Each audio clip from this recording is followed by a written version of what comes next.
Salam alaikum les frères et sœurs, j'espère que vous allez bien. Je fais une petite vidéo en direct du restaurant dans lequel je travaillais avant. Ce restaurant, les frères et sœurs, c'est le restaurant dans lequel donc, je travaillais avant de faire ma hijra. J'ai commencé à travailler ici en 2009. Et le message que je vais vous envoyer, mes frères et sœurs, depuis ce restaurant, c'est qu'il faut croire en vos projets. J'espère que vous m'entendez bien parce que je prends mon micro. J'ai commencé à travailler ici en 2009. Subhanallah, l'ironie du sort, qaddarallah wa ma sha fa'al. Aujourd'hui, je suis passé à côté. On a un pavillon sous bois. Donc, je me suis dit, je viens me poser ici pour faire un peu de travail, etc. Et il y a beaucoup d'émotions qui sont revenues parce que j'ai travaillé ici pour mettre de l'argent de côté, pour faire ma hijra, pour aller étudier en Égypte. Et j'ai beaucoup souffert. J'ai beaucoup souffert parce que je venais juste de rentrer dans le monde du travail. En 2009, j'avais 20 ans. Je n'avais jamais vraiment travaillé. Le patron nous mettait la pression. Et moi, j'avais vraiment envie de partir. J'avais un mal-être d'être en France, de ne pas savoir lire l'arabe, de ne pas savoir lire le Coran, de rien connaître de ma religion.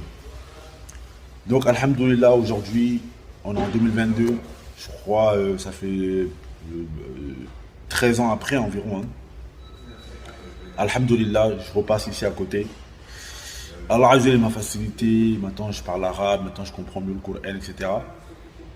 Donc, en tout cas, j'ai eu beaucoup d'émotions qui sont remontées. Je me suis dit, je voulais vous envoyer de la force.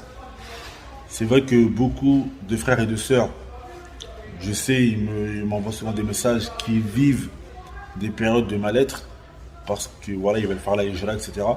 Et moi, le message que je veux vous envoyer, c'est qu'il faut croire en ses projets, en son projet de hijra, mettre les moyens pour y arriver, parce que ça ne va pas être facile, faire des concessions.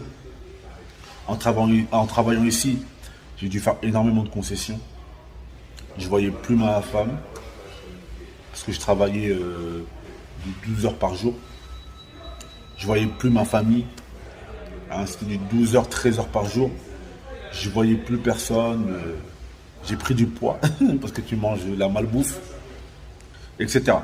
Donc il y a eu énormément de concessions. Mais au final, je suis très content de ces concessions qui ont été faites. Parce qu'aujourd'hui, par la permission d'Allah Azzawajal, ma femme, mes enfants sont dans un pays musulman. Ils vivent là-bas. Ils parlent, ils apprennent l'arabe, ils apprennent le Coran. Et tout ça, par la permission d'Allah Azzawajal, à cause de tous les sacrifices qui ont été faits. Donc voilà, c'est le message que je voulais vous envoyer d'ici. Salam alaikum.